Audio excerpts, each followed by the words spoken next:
Welcome back to the Draft Geeks podcast. Today, we got a little bit of a fun episode for you. We're going to be drafting players based off of kind of like a fantasy model. It's not a fantasy dynasty episode, but we have a little draft that we will be competing against each other with off of 2025 players that were drafted and then one UDFA. So we'll explain more. Hopefully, you guys are ready because the Draft Geeks podcast starts right now.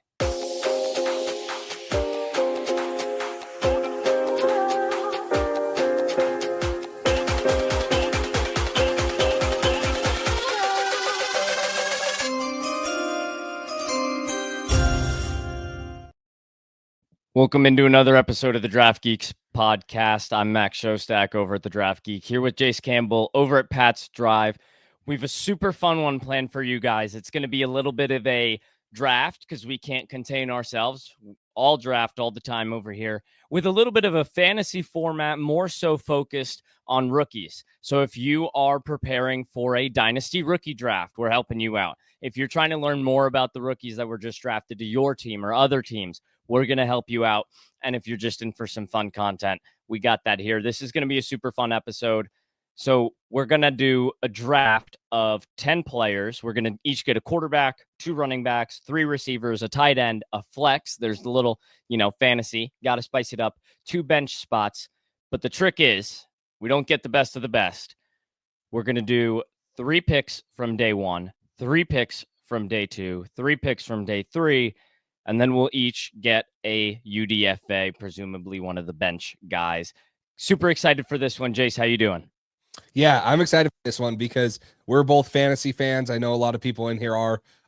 We might come out with another like dynasty, more specific episode too. But this will be fun because we're going to talk about a lot of players, and this would probably be a really bad fantasy team if this is actually what you were going into with, because a lot of them might not be, very good in fantasy purposes the first half of the season, but this will definitely make it fun, and it'll be fun to compete against you and build a roster. So I'm excited.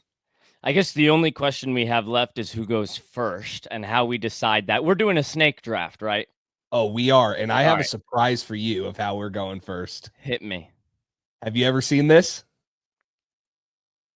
I'm waiting. Oh my gosh.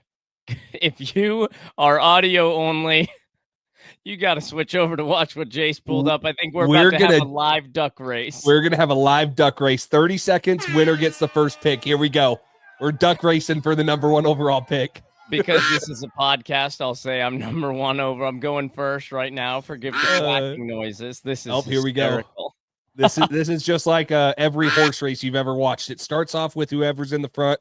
See if I can make a run. 10 seconds left. Max is about a duck length ahead of me. Pushing for the end. I'm holding the 54-hole lead, but I just blew it. Jace, you're gonna get the first pick. There we go. There's the duck race right there. So I'll take the number 1 pick. I mean, it will all work out because you'll get 2 picks back to back. Yeah. So we're in round 1 for everybody following along. We are limited to round 1/day 1 players. Same thing. So we'll see how Jace begins to fill out his roster and what he leaves me with. Yeah, and since this is kind of like a fantasy format, I'll talk about this right away. If this was a super flex league, I'd feel more inclined to take a Cam Ward, but I'm going to take the best player available, which is, in my opinion, Ashton Jeanty. We know he's going to have a role right off of the bat for the Las Vegas Raiders.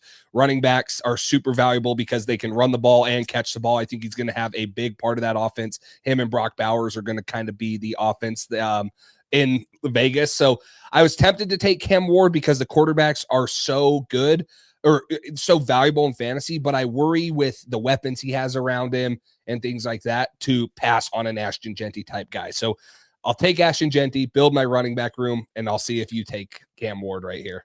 I think that's the right pick right there. And then I'm going to take Cam Ward. I think that's the chalk start, right? Number 1 pick, you go with the best player on the board. Number 2 pick, you secure quarterback, because we're going to do 1 quarterback, and I got to take Cam Ward. I'm not going to take another one, and I'll leave you with, a fun decision to make. Are you going to take Jackson Dart, because that's the only other available quarterback you have for your next 2 picks? Are you going to open it up to day 2, or are you just going to wait all the way to day 3 so that you can take Curtis Rourke? We'll see.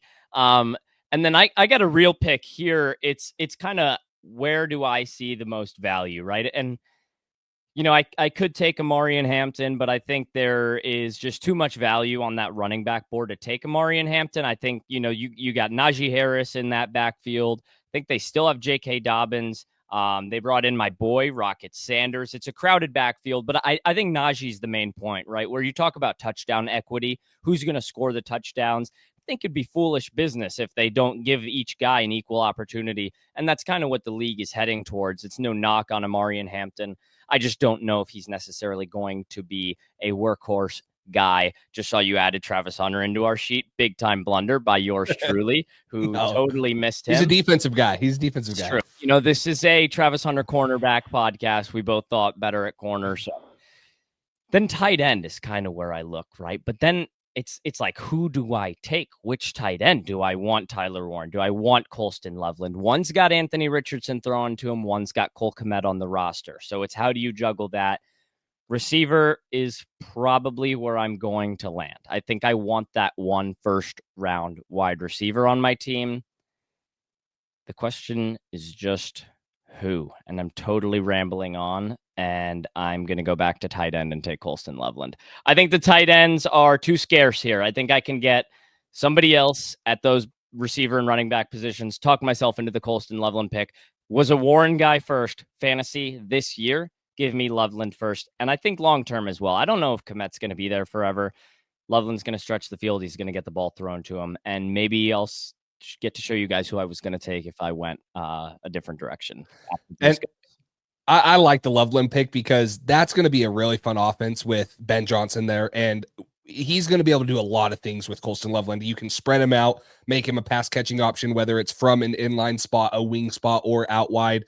And I guess my one concern is how many weapons are there, but you expect Caleb Williams to take that jump. So you expect him to be better than what he was last year, even with all those weapons. I mean, they're going to spread the ball around. So I don't hate that pick at all. If this was tight end premium, I mean, we're not being specific on scoring, but if this was tight end premium, that'd be a good one. So I'm going to take a guy that I think I'm high on, and I love this guy, and I think he landed in one of the best spots for fantasy purposes.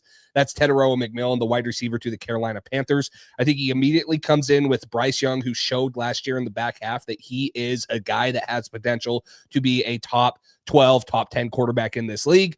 They have Dave Canales as the head coach OC who's calling plays.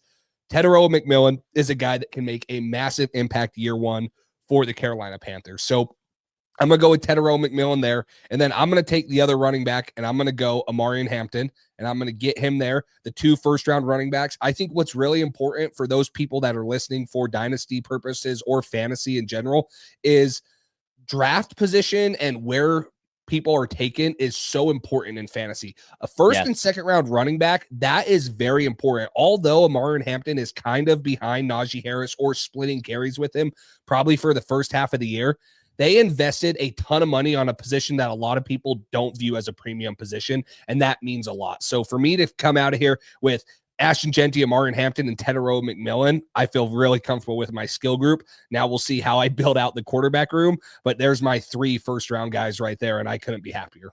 And it pays to know your co-host, right, when you're doing a podcast, because I was going to take Matthew Golden instead of Colston Loveland. And you knew I wasn't going to. But I knew you weren't touching Matthew Golden. I thought you might touch Colston, though, if I left him there for you. So I'm going to take Matthew Golden. We're doing 3 receivers, so I got to start filling out this wide receiver room. And so if you're listening, you're like, Travis Hunter's on the board. Why are you taking Matthew Golden?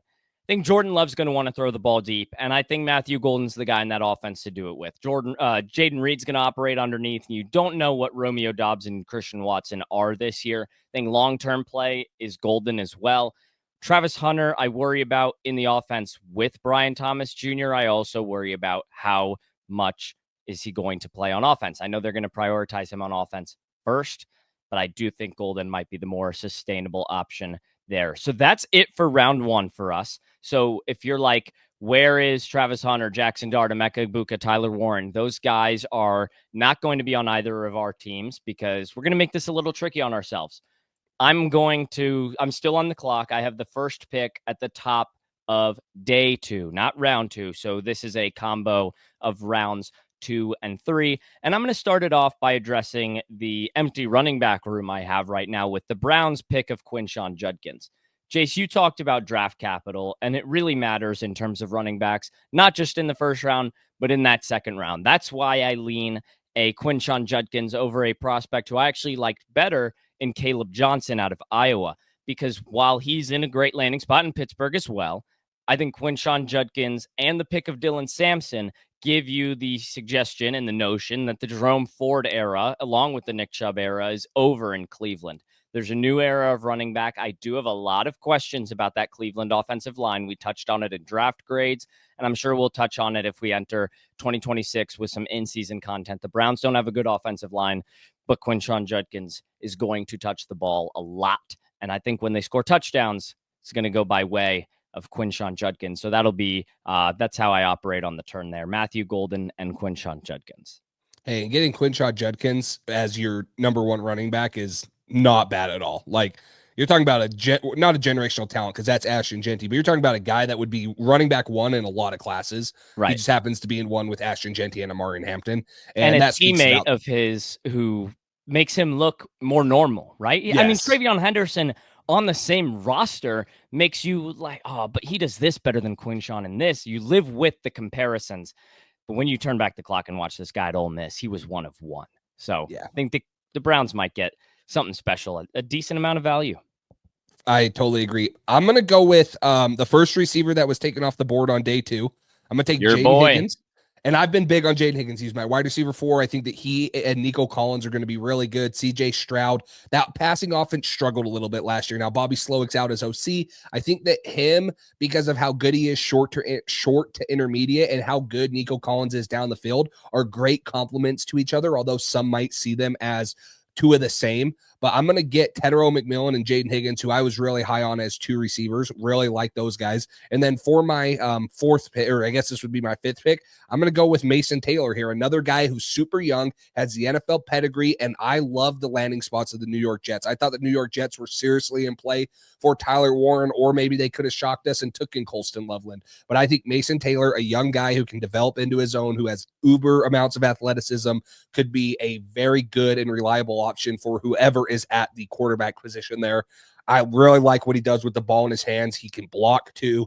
And only 21 years old, he's just going to get better from here. So really like Mason Taylor. And again, talking about draft position, he was what, 40 something overall? 42 overall. So he was very, very early in the second round. That means something. The Jets view Mason Taylor as a long-term option at the tight end position for them. And I really like that as a dynasty fantasy option on my team. Yeah, listen, I think back to that sort of Sam Laporta type of draft capital. Top of the second round really matters a lot. If I didn't go with Colston Loveland in our day 1 sector of this draft, Mason Taylor was the guy I was eyeing. My only question for you is, you knew you had one more pick here, and I already got a tight end on my roster, so you could have waited. But I could have, but I didn't know if you wanted to fill out a flex or a bench. Right. The Jets didn't wait. Jace isn't waiting either. He secures his guy, and I love it. You remember in our 2026 way too early mock draft, you thought you could get Lenore Sellers for the Rams later, and I took him the next pick. Right. You never know. I was trying to get my get back. We'll see. Maybe I'll get my get back later. I'm not going to take Patriots running back Travion Henderson here, but I am going to take Broncos running back RJ Harvey, who has kind of become a little bit of a dynasty darling, and I think rightfully so, because there's a lot of offseason hype, and I mean offseason as in post-draft, pre-season, for fantasy, a lot of hype that I would say pump the brakes on maybe a little bit. There's a lot of, not every day 3 running back is a gem for you in fantasy. Some of those guys flop, some of those guys are gems, but the tweet hits when you say, this guy's a gem, look at his 40 time. I'm like, all right, Bashal Tutin had a lot of fumbles, like pump the brakes. He's not an auto gem. Let's cool it a little bit. But RJ Harvey, I wasn't huge on him through the draft process. You got an older prospect, former quarterback, took a while for him to get his legs right there. But then he lands with the guy that kind of created the Alvin Kamara and the Mark Ingram mold at running back. And he's got Audric Estime, and he's got Jaleel McLaughlin, but he wants him, I think, to be more of, he's the gadget guy. He's not going to play much, and he's getting his real back in RJ Harvey. I think Sean Payton means business with this pick. I think you take coaches like that's draft capital a little more seriously, right? If you take Sean Payton's draft capital and just up the value a little bit, because when this guy gets a guy, he's going to use him. So that's why I like the RJ Harvey pick. And then, so I'm on the clock again, but is this is now, what is this? Am I still in day 2? Yep, you're still day 2. Okay, yeah, because I got you have one more day. Harvey. Your next round will be the 3rd. Yep. Okay. Let's see. I wasn't preparing for this in my head. I was ready to go over, but I think I got to get a receiver in that receiver room. And just to take you guys behind the scenes of the thought process, right? I don't want to stack Colston Loveland and Luther Burden. I think too many weapons in that offense, like Trey Harris, but I don't know how much those guys are going to throw the football. I'm not going to take an Isaac Tesla or a Savion Williams or a Jalen Knoll or a Ty Felton. So it really comes down to Jack Besh, who I think is going to get a lot of work in that Raiders offense, Kyle Williams, who I think is a very good value pick in a dynasty draft, or a Pat Bryant, who I just talked about Sean Payton getting his mold. I think Pat Bryant's a nice blocking, big slot guy, maybe in the Mike Thomas role. We'll see. But I think I'm going to land on, I might do it again where I lead it in and land on none of those guys. Should I go get my flex? You could. Flex is important, man. Having second thoughts here. I could go get my flex, but I don't know if I love the receivers. No, give me Kyle Williams. Kyle Williams, love the value they put into him. I think Drake May's going to stretch the field with this guy. Matthew Golden and Kyle Williams in my receiver room. I'm happy about it. Yeah, I mean, I'll hit on your 2 picks. The one concern I have with RJ Harvey, and I really like him, he's an older rookie. You look at a guy like him compared to Caleb Johnson, it's a 3-year difference. So he's going to have an impact, especially in that Broncos offense right away. And with Sean Payton, he's going to be awesome. So don't mind that pick at all. And then you took my pick. I should have just not gone Mason Taylor because I would have taken Kyle Williams here. I got my get back. Let's go. There you go. You got it back. I would have taken Kyle Williams because I think that he has a chance to be the number 2 for sure. Could even push Stephon Diggs for the number 1, and that's or a weak Diggs receiver could just room. Get hurt. He could. Yeah. And I hope not. I hope not no, for the me Patriots' neither, purpose. But it's in this past.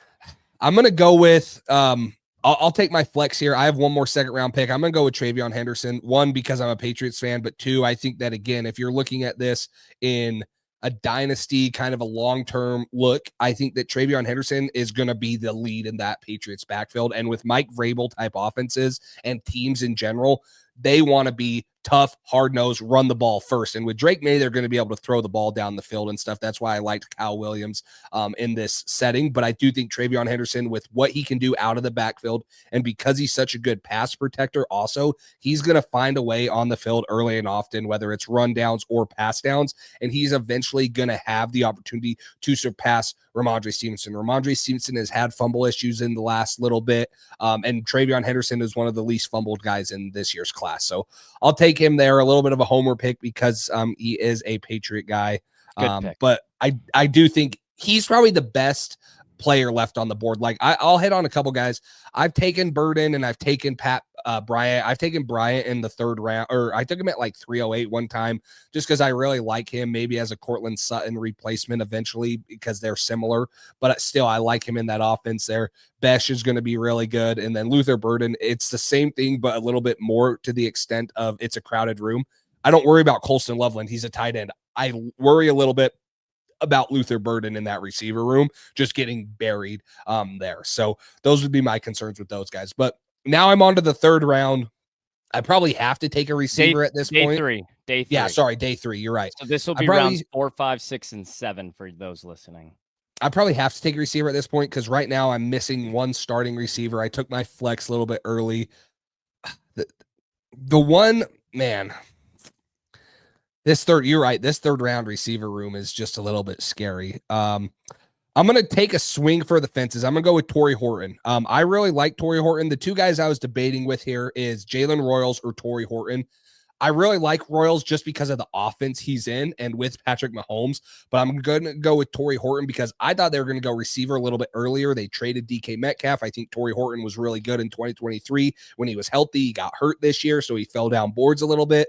But I think he has an opportunity to come in and be a starter or a contributor right away with his frame, his ability to be a route runner. So I'll take Torrey Horton for the Seattle Seahawks as my wide receiver 3. And you touched on it. I'll take Jalen Royals. I needed to fill that receiver spot.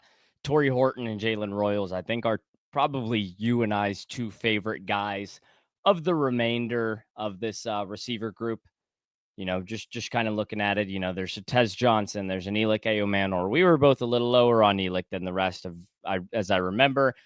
Jalen Royals, I think, in an offense where, maybe there's a Rashee Rice suspension looming. Marquise Hollywood Brown's never healthy, and Xavier Worthy's obviously got a major role, but he's one guy. He's 165 pounds.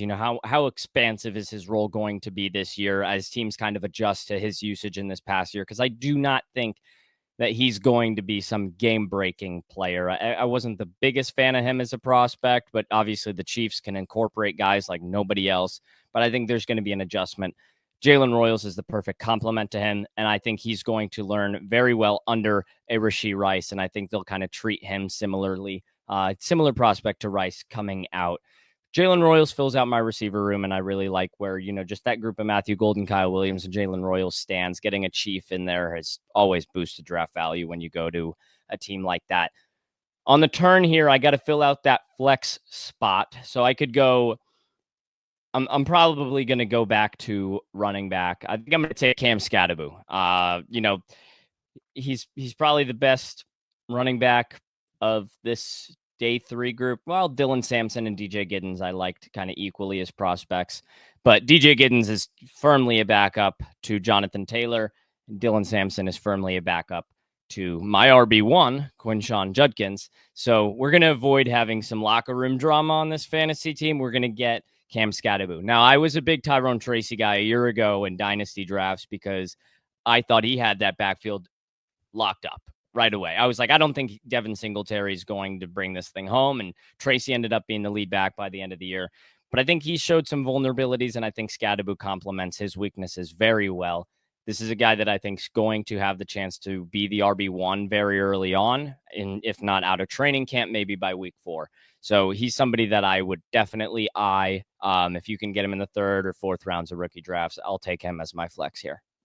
Yeah, Cam Skattebo's a lot of people had him in the 2nd or 3rd round, so getting him here feels really good value for Skattebo. And just the way they use him, they can use him in so many different ways and get him involved in the pass game and the running game. Heck, they might throw a pass with him because he did that a couple times at Arizona State, so they might do a bunch of things with him. So I have 2 more 3rd round picks. I got to take a quarterback here, so I'm going to get it out of the way. This is a guy I take in a lot of 4th rounds if he's there, just as maybe even a taxi squad guy. And it might not be who you guys think it is. It's Will Howard out of for the Steelers. He is in a spot that he can start. He can push for that starting spot. I don't love the quarterbacks there. Now, a lot of people are saying, hey, what about if they sign Aaron Rodgers? Well, yeah, what if? And even if they do, Aaron Rodgers is 1, maybe 2 years there. And I think Will Howard has proven he's a winner. He competes wherever he is. He has a chance to push for that starting spot. So as a value there, yeah, I am a little concerned there because he's not the starter right away like a Cam Ward is. But even if you look at it, Jackson Dart isn't a starter right away.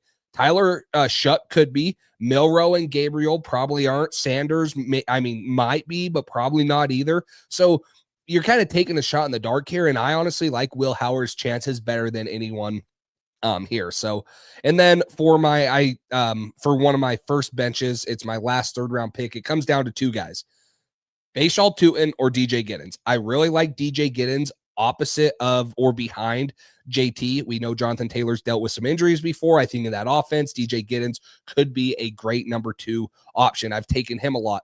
The other guy, and I actually just made a trade for him in one of my dynasty leagues, is Bashal Tutin. We saw what Liam Cohen did with Bucky Irving last year. I think Bashal Tutin is similar. Yes, he's had fumble issues, but he's one of the fastest guys in the class. So that's who I'm going to go with. I'm going to go with Bashal Tutin as my bench player. I guess I would say I'm a little concerned because now my flex and my bench, my first bench and stuff are all running backs. And I do think, depending on if you're in a PPR league or whatever, receivers might be a little bit more valuable. But I do like Travion Henderson and Bashal Tutin as a flex and a bench player coming off as, running backs 3 and 4 on my squad. I love it. I think I would have been down to one of 3 players, Bashal Tutin, DJ Giddens, and the guy I'm going to take here. And then just to touch on the Will Howard thing, because I do want to give, my little 2 cents on this. I think we're in lockstep. And, I was higher than you on Will Howard, but in some degree, the valuation process, of course, means a lot because you see what you see. And that's why, you have the opinion you have on a player.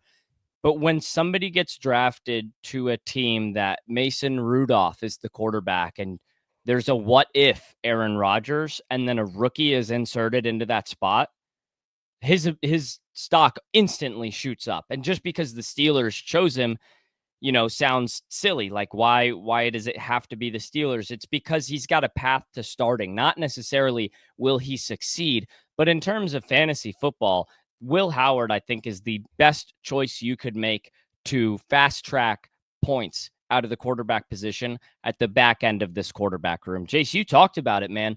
Jackson Dart may not start. I do think Tyler Shuck will start, but he's got to battle for it. And it's, at this point, like truthfully, Spencer Rattler, Mason Rudolph may be on the same plane. And Tyler Shuck's battled a lot of injuries. So that's a risk there. Dylan Gabriel and Shadur Sanders are battling each other. You're not taking a Kyle McCourty or a Graham Mertz or a Riley Leonard. Those guys are all behind 1 to 2 quarterbacks. But Will Howard could have that thing right in front of him. I think he could win the job, whether it's out of training camp or by week 5 or by week 8 or by week 10. There's a guy I was excited about coming out, showcased it in the college football playoff. Can be a very good quarterback. Of course, has his shortcomings. That's why he was a day 3 draft choice. But I do think he fits what the Steelers are trying to do on the offensive side of the ball. So I like that you went with Will Howard. I'm going to take Devin Neal for my bench spot. I was saying I was down to Bashal Tutin and DJ Giddens and one more guy, Devin Neal. The Kendre Miller breakout days are over. I'm sad about that because I really liked Kendre Miller coming out of college. Obviously, relatively didn't love the guy, but for where he was taken, I was a fan of it. Thought he could be the Mark Ingram to Alvin Kamara's Alvin Kamara. But I really do think that could be Devin Neal as Kamara's career timeline starts to come to an end. I think Devin Neal can take some load off of Alvin Kamara and just be somebody that can be very consistent in that backfield. So I like the option of Devin Neal, adding him to my bench. Like you, I am flex running back, bench running back. But as we move to the UDFAs, I'll add a receiver. And if you've been here long enough, you know who this is. I'm going to take Xavier Restrepo, the undrafted free agent out of Miami who went to the Tennessee Titans, who's got no business having been an undrafted free agent. And I think he could break training camp as a potential starter for the Titans. So I'll take him there and round out my fantasy team. We'll read these guys off after, but Xavier Restrepo puts a cap on my draft and a cap on my receiving core. I just got to say, it feels a little bit mean for us to be DJ Giddens pod guys, and now we left him undrafted. Well, he's got Jonathan Taylor. What are we supposed to do? Come on, man. He's going to pass him. We're that high on him. We didn't draft CJ West either, so it's okay. We couldn't draft him.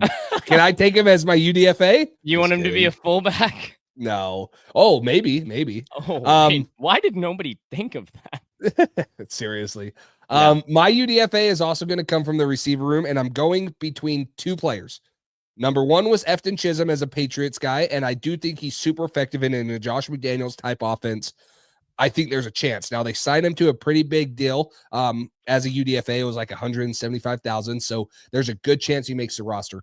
The one I like the most is Nick Nash for the Atlanta Falcons, the Triple Crown winner out of San Jose State. He's with Drake London and Darnell Mooney, yes, but I think he has an opportunity to be a wide receiver 4. They have Ray McLeod, but he could even push them. Other than that, you have Casey Washington, Jamal Agnew, Kaderol Hodge, Chris Blair, Dylan Drummond, Jesse Matthews, David Stills.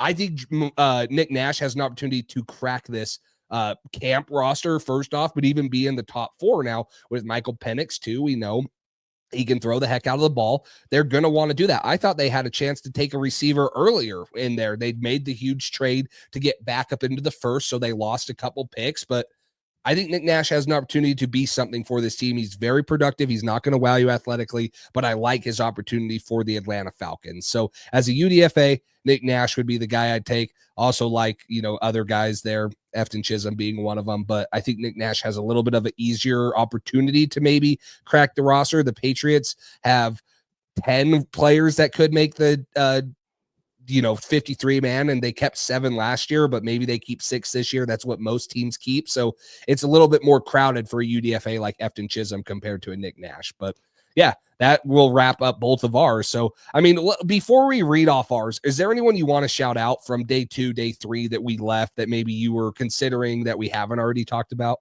Yeah, so I'm going to shout one guy out, and then I'm kind of just going to point something out, and it's got to go back a little bit to my UDFA pick because I got to do more Restrepo content. Obviously, we touched on Pat Bryant a little bit, but I talked about it when we did RJ Harvey.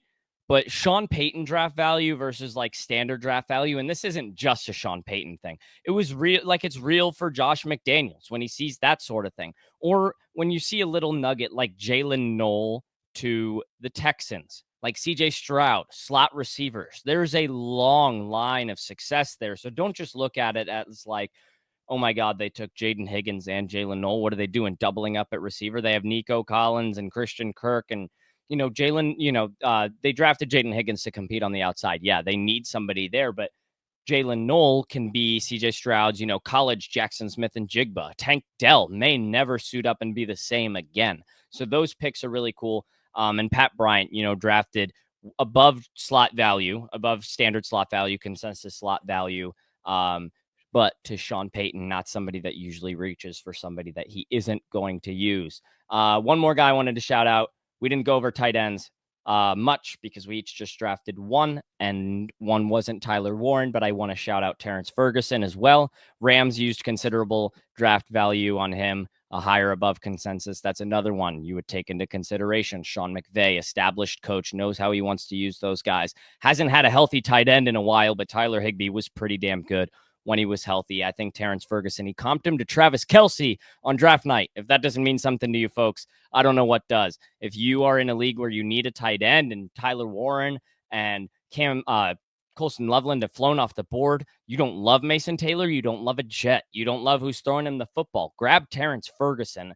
I think perhaps even over an Elijah Arroyo, and certainly over a Harold fan, and not because I liked him better as a prospect, but because I know the team that got him liked him. Last thing, we could have gone with 2 Titans receivers, Shamir Dike and Elikayu Manor, but I think it's interesting. Of the 3 guys they got, including Restrepo as a UDFA, I find it interesting they drafted 2 guys at a position, and I like the UDFA better.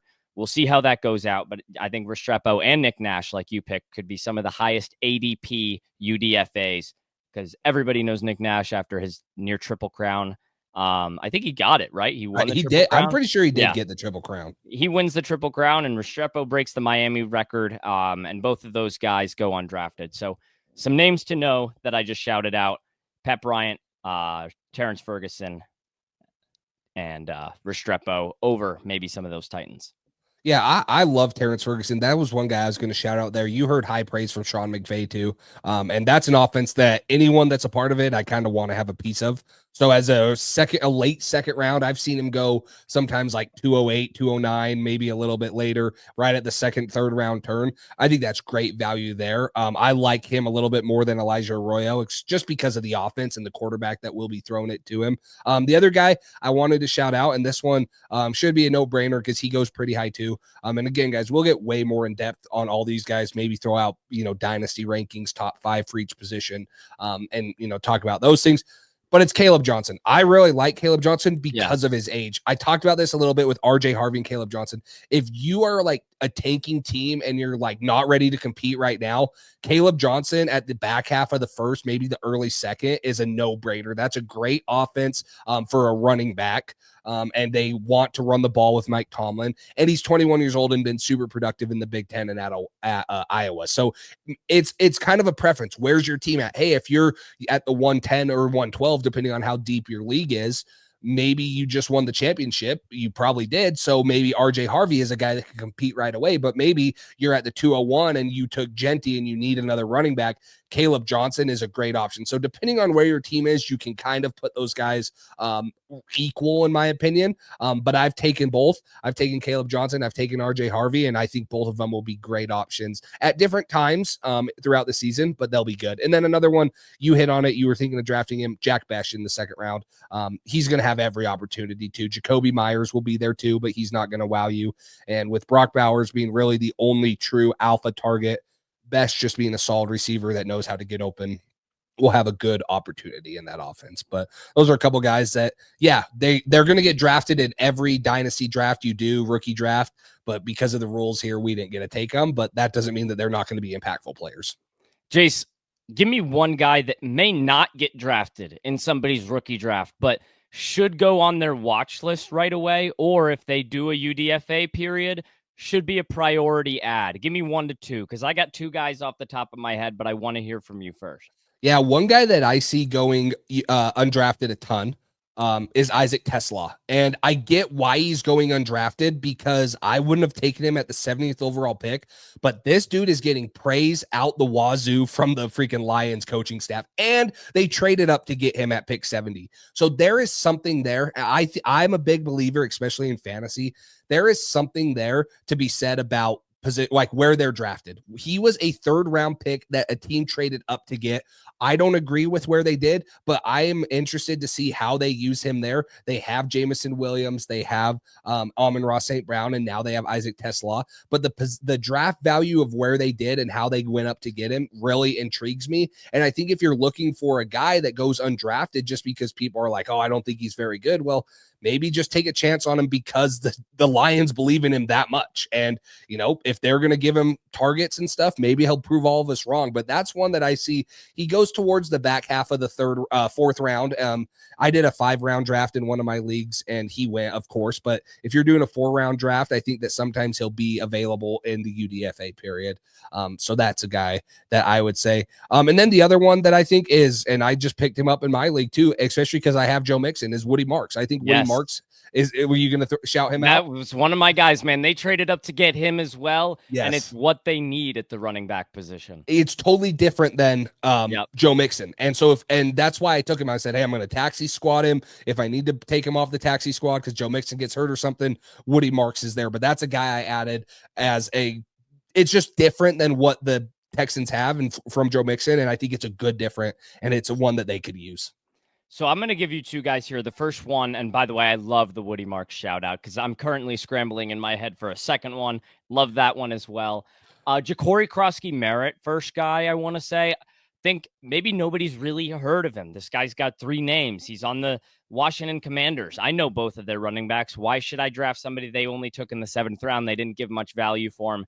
I think taking him in the 7th round is draft capital that's worth considering. This guy could have very well gone undrafted because he played 1 college football game last year, but he's not hurt.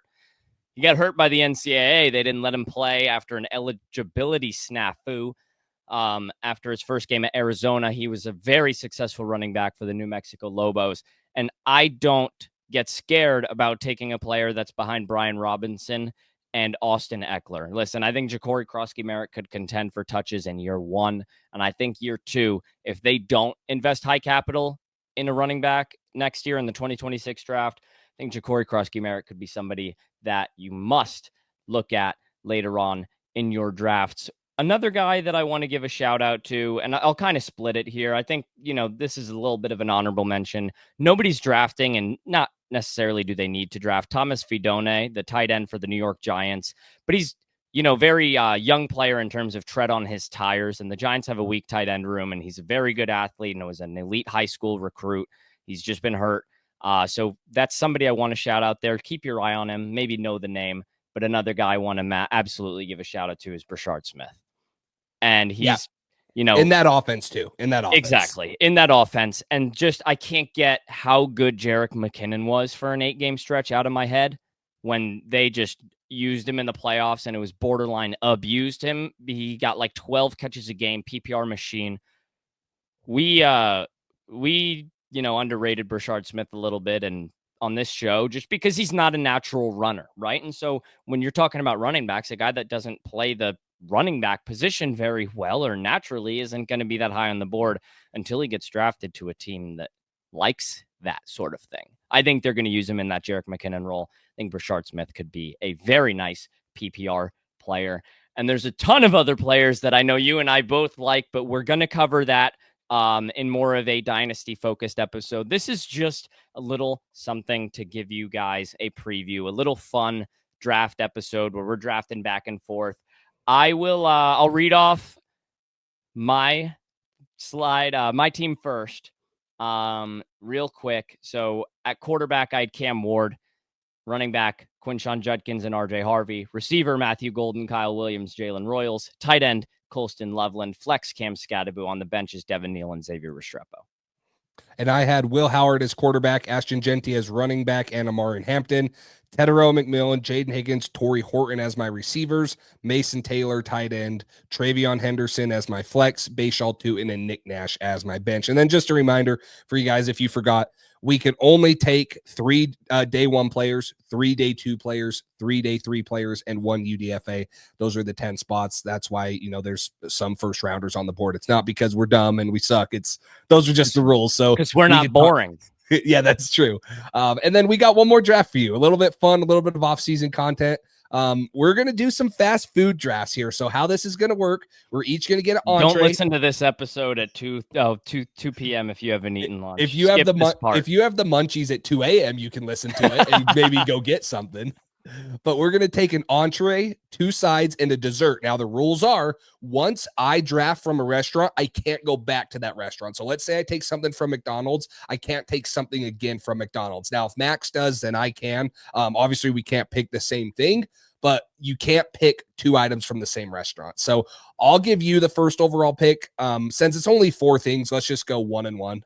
Let's go 1 and 1. And so you take the first. You got Ashton Genty. So you're going to have a better meal than me. Yeah, I'm going to have a better meal than you because I'm eating the Chick-fil-A Spicy Deluxe Chicken Sandwich. Ooh, that's your entree? That's my entree. It's a go-to for me. Love it. It's my happy meal. You only get it 6 days. Not happy meal. Jeez, I can't say that. It's my go-to meal for some joy in my life. But you can only get it 6 days a week, so you got to be selective. There you go. That is very true. I'm going to go with, and this might not be an option for you because of where you're located. But it's very good. I've had it twice. I'm going with a In-N-Out double animal style. The grilled onions, the spread. Again, that might be a little West Coast specific. Maybe some of you guys on the East Coast have came out here and had some California, whatever. I'm going with the double from In-N-Out, and it's got to be animal style. It can't be normal. For me, it's animal style. So that's going to be my entree. Yeah, I don't know if you have this where you are. I'm going to Bojangles to grab their fries. Ooh. Absolutely love them. Amazing seasoning. The only issue I have with it is Bojangles is inconsistent with their prep, man. Sometimes you get a poor batch. But I think we can draft for their peak here. So I'll take the Bojangles fries. Shout out Southeast USA. I have been to Bojangles. It was once in Charlotte. It was at a coaching convention. And it was pretty good. I wouldn't say it was great, but it was good. I would go there again. I would go there again for sure. So can I ask you about a side? I'm debating on if this is a side. Yeah. Are Jack in the Box tacos a side? I've never been to Jack in the Box in my life. Okay, well, I'm going to count it because they're like $1.90. They're little tacos. Like if you... Okay, I'm going Jack in the Box tacos. Now, this is if you're thinking of In-N-Out burger and Jack in the Box tacos, that's kind of a weird meal. But Jack in the Box tacos are one of my favorite things to go get, and I'll get like 4 of them at a time. You can get 2 monster tacos for like $2, I'm pretty sure. And so I'm going Jack in the Box tacos for my first side. Now, some maybe you're saying it's not a side, that might be an entree, but I just don't view it as how it is at Jack in the Box. I don't think it's an entree, so I'll take that as a side. If you just drafted a double and Jack in the Box tacos, you might need to draft Charmin Ultra Strong for your dessert. That's gonna be my that's gonna be my post meal, whatever. So Unreal. Yeah. So I get another side. I kind of just got to go with something I love. And I'm not the biggest Zaxby's guy in the world, but their fried pickles are absurd. So that's where I'm going. You got to add some fried pickles. I'm thinking I got some pickles on my Chick-fil-A spicy deluxe. We're gonna add some more. I'm a pickle guy, but with the Bojangles fries, I'll take that all day. That's a pretty good pick. I feel like I have to go with kind of like a fry one. And I probably got to say that the best fries in my opinion are just Chick-fil-A waffle fries. Now you took the Chick-fil-A spicy deluxe, so I'm going to go with Chick-fil-A waffle fries for my second side. Because best fry, full transparency. I just couldn't go back to Chick-fil-A. They're kind of iconic. Yeah. The other one I was debating like a cheese curd there. The other one I was debating is Popeye's biscuits. Popeye's biscuits are pretty freaking good, but I needed a fry. Like what's a fast food without a good fry? So I'll go with the best fry, Chick-fil-A waffle fries. McDonald's fries, overrated or not? Depends on how they cook them, honestly. Like, all right, that's one day they're freaking the best fry there, and the next day they suck. So I don't know. There's really no in between. It's either really good or really bad. I got to wrap this up with the Culver's vanilla custard right here. That thing is unbelievable. If you don't know about Culver's, you got to try it. It's a staple of the Midwest, but they have some in the Southeast. As far as I know, I don't know how they are out west with Culver's, but that place is we have one 3 minutes from our house right now. Yeah, that place is awesome. That's why I thought of doing the cheese curds, is because, man, cheese curds from. I heard you say cheese curds, and I was like, I'm happy that I picked before you because you might take it, and I might be stuck. Yeah, I'm gonna go with the simplest, but in my opinion, the best dessert. I'm gonna go with a chocolate frosty from Wendy's. There's just nothing like. Yep. I don't know why, but they're so simple and so good. And if you guys just saw the way I spelled chocolate on our thing, you would laugh at me. Because I'm trying to talk and spell, so it's not very good. I'm just gonna put a frosty, and then I'm gonna put there you go, chocolate. I'm not gonna try, but the simplicity of a chocolate frosty and just like how good they are, it hits every time. Now, are there better ice creams? 1,000%. Like if you want to go to Dairy Queen and get a Blizzard or something, 1,000%. But that's like more specific in my opinion, where it's like, well, I'm gonna get like a Oreo cookies and cream. Right. Man, if you're just talking like, I just want a chocolate frosty, it's freaking good. So that wraps up our fast food drafts. You want to read yours and I'll read mine? Yeah, hopefully my team likes pickles. Chick-fil-A spicy deluxe chicken sandwich must be deluxe and must be spicy. Bojangles fries, gotta love them. Zaxby's fried pickles and the Culver's vanilla custard. I went with a double In-N-Out from In-N-Out. Has to be animal style with that spread. Jack in the Box tacos and Chick-fil-A waffle fries, and then a chocolate frosty. So make sure you guys let us know whether you're on YouTube or listening audio, what you thought of our fantasy drafts, obviously, and then what you thought of our fast food drafts. Let us know what we missed, what we left out, how sick we are because I chose Jack in the Box tacos and like they serve everything. And so how do they make good tacos? I don't know. Let us know your thoughts below, but we'll try to come up with more of those because I think that's fun off-season content and lets you guys get a little bit more personal with us and kind of see what we enjoy outside of obviously the NFL and the draft. Jace, you drafted a stomach ache, man. Oh man, my toilet's hating me. It's good, but holy. Well, I mean, come on, Chick-fil-A waffle fries are good. That's gonna settle you. That's gonna settle you. You're right. Hey, one of my favorite fast food restaurants, and I'm shocked I don't have anything from on here. Another dessert I was thinking about is the Cinnabon Delights from Taco Bell that have but Taco Bell is another one. If I would have taken another thing from Taco Bell, that would have been like constipation. I would have had to go get some X-Lax or something. So I love me some Taco Bell. I was like, do I take like a Crunchwrap Supreme or a cheesy Gordita Crunch? But yeah, I'm not going to say mine's the healthiest. That's for sure. You definitely have to go work out and burn a couple calories after you were to eat my meal, but it makes it all worth it. That's why they make gyms and stuff. Yeah, you got to earn that meal. So we'll come at you guys with some more Dynasty content. This is a little bit of our preview, and then we wanted to give you guys a little bit of some off-season flavor because this is the right time to do that sort of thing. We're going to give you guys some summer scouting here shortly, so make sure you stay tuned. You guys are going to get a lot of previews into the 2025 college football season and the 2026 NFL draft. Super excited to bring you guys that sort of stuff. And, fantasy football stuff, because everybody loves that. Jace, you got anything else before we wrap this guy up? No, just appreciate all the support. Again, guys, make sure if you're on audio, you subscribe, whether it's Spotify or Apple Music. If you want to come see the video version and stuff. Sometimes we have graphics. Sometimes you can just see us being dumb. Go to YouTube, subscribe, obviously. We love you guys to comment. If you guys ever want anything to comment, we'll try to reply. And then, of course, follow both of us on Instagram. Pat's Drive for me at the Draft Geek _for Max. We got a little surprise coming up for the next episode, little announcement with what we'll do most likely. And so if you guys want to be a part of that, make sure you stay tuned, and you'll probably want to follow Max on Instagram for that big announcement too. So, but no, this was a fun one, a little bit of a lighter hearted one, still get to talk some draft, but definitely fun. It is not a meet and greet at Jack in the Box. That's all that I can guarantee you Yes, guys. it is. Yes, it is. I'm doing a tour of all 4 of those locations. We're getting in a bus. We're going in and out. We're going to Jack in the Box, and we're going to get freaking Chick-fil-A. It's See not who gonna be craps on a their Sunday. pants first. No, whoever holds it in the longest wins $100. I'll pay for your meal if you're the last one. There you go. Unbelievable. For Jace Campbell at the Pat's Drive, I'm Max Shostak over at the Draft Geek. Thank you guys so much for listening and getting hungry with us. I got to go eat dinner again. Stay tuned for the announcement for our next episode. But until then, we will see you guys. Thanks for listening. Peace.